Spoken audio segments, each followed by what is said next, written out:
Hey Bowtie Nation, Joseph Hogue here with 10 stocks that could double your money and average 98% upside to analyst targets, and with 1 to 124% return over the next year. Along with those 10 stocks Wall Street loves, I'll reveal the 10 that analysts say to avoid at all costs, and where to look for stocks to buy. But before I just throw 10 stock picks at you, I want to show you where to look first, because that's where the real money is made. You've heard of rising tide lifts all boats. Well, in investing, it's more like a tsunami of profits crashing through one sector at a time. If you are only focused on single stock names without understanding which parts of the market are about to explode higher, you're not investing, you're just guessing. And right now, we're on the edge of one of those moments. And whenever we have that kind of market inflection, a turning point in stocks, I always check in to see where Wall Street sees the biggest returns for ideas and where I want to start my research. FactSet Earnings Insight is a weekly survey of estimates for profits and revenue of companies in the S&P 500 market index.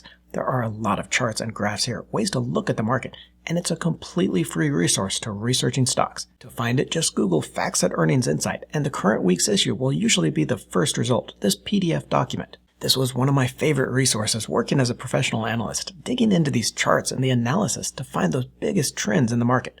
Think of FactSet like a cheat code for investors. If you know how to read it, you're basically Neo in the Matrix. You out there in the nation know I like to start right here with the big picture, analyzing the sectors of the economy, because it's so much easier to find those larger groups of stocks that are going to benefit from a trend or a theme than to just try to pick stocks out of thousands traded on the exchange. You first find these sectors that are going to rise, then drill down to the best stocks within each.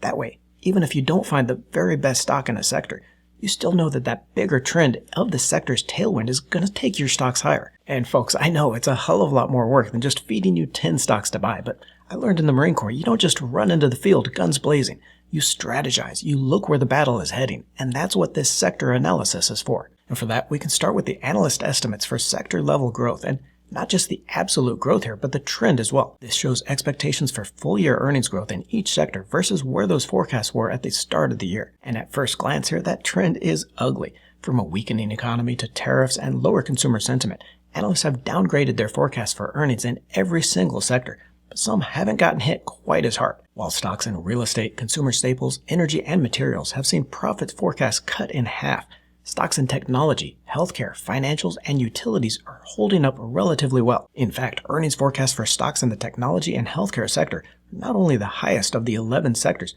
but have also been cut by only a few percent. But that doesn't automatically make the stocks in these two sectors good investments.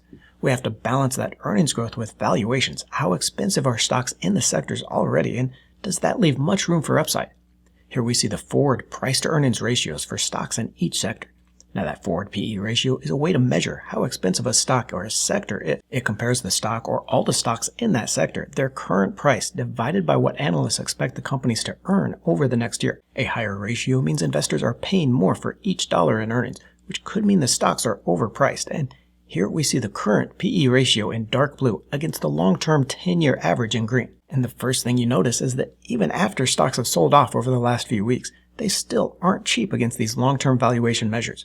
For example, on the far left, stocks in the consumer discretionary sector still trade for 25.7 times their earnings, which is above the 24 times average multiple over the last decade. Even on an 18% dip in the price of stocks in that sector, it's still trading for a premium of 7% over that long-run PE ratio. That means stocks in the sector are trading more expensively than they have in the past. And here you can see I've calculated that premium or discount on that long-term PE ratio above each sector. And we can see that only 3 sectors are trading for a discount, a better value right now. Now, just like that earnings growth doesn't make stocks in the sector a slam dunk, just being cheap doesn't make these good buys either.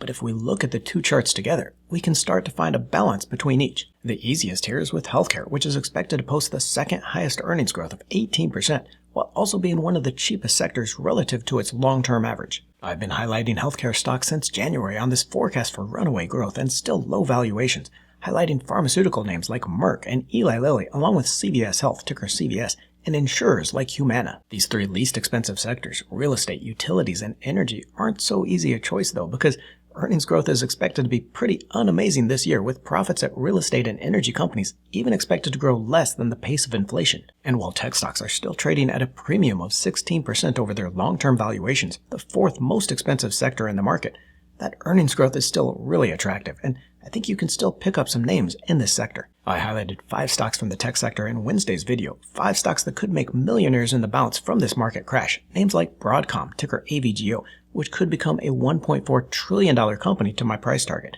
and Palo Alto Networks, ticker PANW, the biggest company in the unstoppable cybersecurity trend. Beyond these, you can always get ideas for stocks in a sector by going to the Sector Spiders Sector Tracker at sectorspiders.com. The tracker shows you sector returns over different periods, and you can expand each sector to see the stocks in the S&P 500 index within that sector.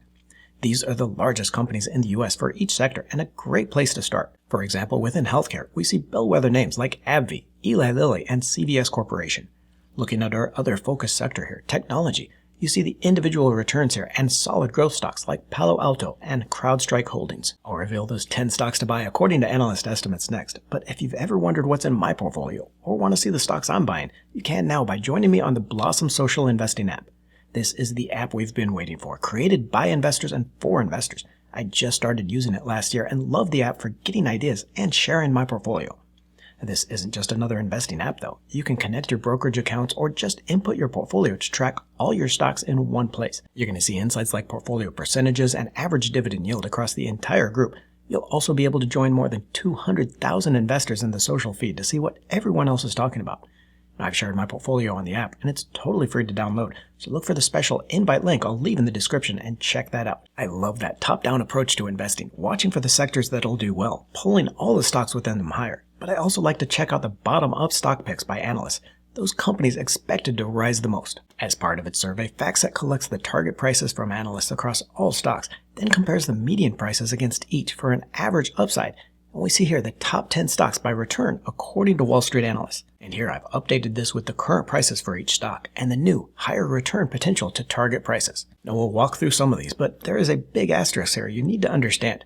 That just as you're not depending on some Yahoo on YouTube to feed you stock picks, you're also not just buying every stock that analysts say is a good deal. Folks, I worked as an analyst for more than a decade and can tell you a lot of research and hard work goes into this, a hell of a lot more than most YouTubers do for their videos. But analysts aren't infallible either, and honestly, some of the analysts I knew couldn't forecast the weather if they were standing outside. So use stock lists like these as a starting point to find those stock ideas and then start your own research. Read up on the bull and bear case for a stock, why analysts think it can run so much higher, but also why it may be falling and the potential challenges to that bull case. Starting us off is one I highlighted in Monday's market update as one of the crash-resistant stocks to watch.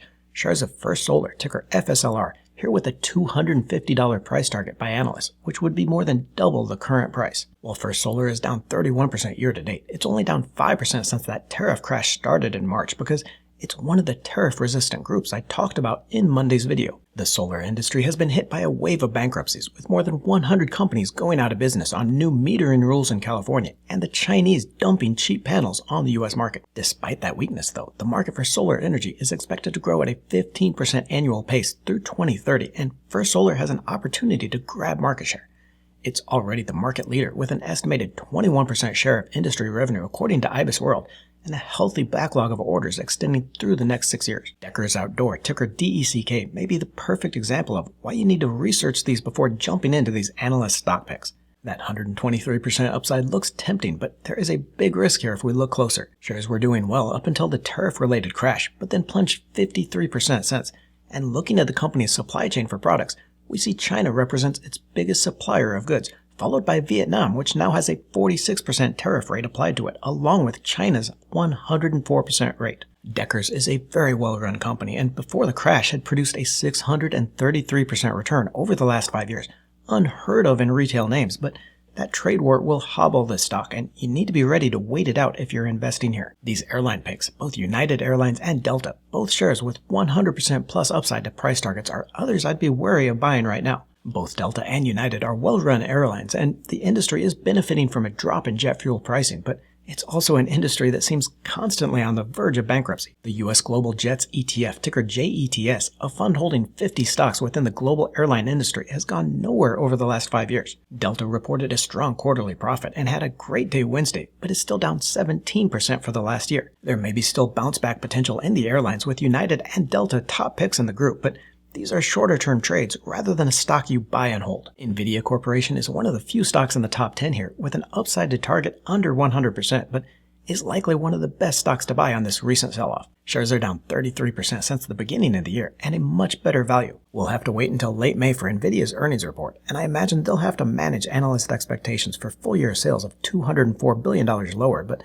even sales around $180 billion would be a strong 38% growth and would price the stock at just 13 times on a price-to-sales basis. That is a steal compared to what investors were paying just last year. In fact, almost a third of the 36x price-to-sales multiple, putting Nvidia in deep value territory. Sometimes, though, the best investment is one you don't make, and I'm going to show you 10 stocks analysts are avoiding at all costs next.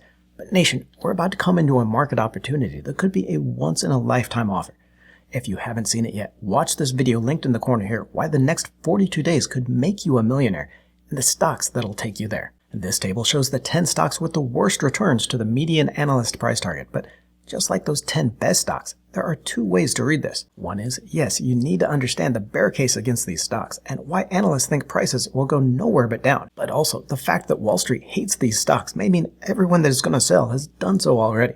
If prices in these have reached that peak fear point, then it could be time to buy if your research points to a turnaround. Within these worst 10 stocks, Huntington Ingalls, ticker HII, has been basically dead money for years, but may find some support on defense spending over the next few years. The company is the largest shipbuilder to the U.S. military and has over $50 billion in contract awards expected over the next 2 years. Now, this isn't one that's going to blow the doors off your portfolio, but should continue to see stable revenue growth and higher earnings under a cost-cutting program. I'm preparing a video highlighting Dollar General, ticker DG, for next Wednesday. The shares plunged over the last 2 years, but started to rebound, up 27% into this month before the tariff sell-off. The 100-year-old local retailer has almost 20,000 stores across the country, but has suffered against competition from Walmart and Amazon. And while the tariffs will hit this year's performance, the earlier rebound is a product of a comprehensive review of the store portfolio, a plan to close 111 underperforming stores, while also growing store count in profitable areas.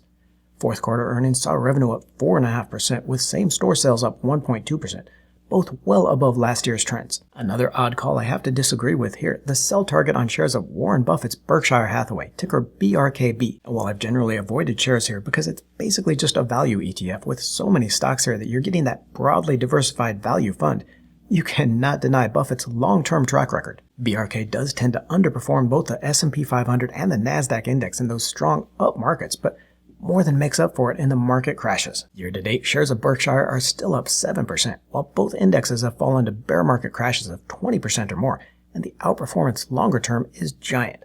Berkshire is now up 150% over the last 5 years, nearly double the return on either the S&P 500 or the NASDAQ index. And topping it off, now Buffett has over $334 billion in cash to buy stocks in on the sell-off, a cash pile everyone criticized until the crash proved him right. Being able to snap up those cheap stocks here may take Berkshire well above that $516 target for a solid return. Join me on the Blossom Investing app and see what over 200,000 investors are talking about, free with the invite link in the description below. Or click on the video to the right to see why the next 42 days could make you a millionaire. Don't forget to join the Let's Talk Money community by tapping that subscribe button and clicking the bell notification.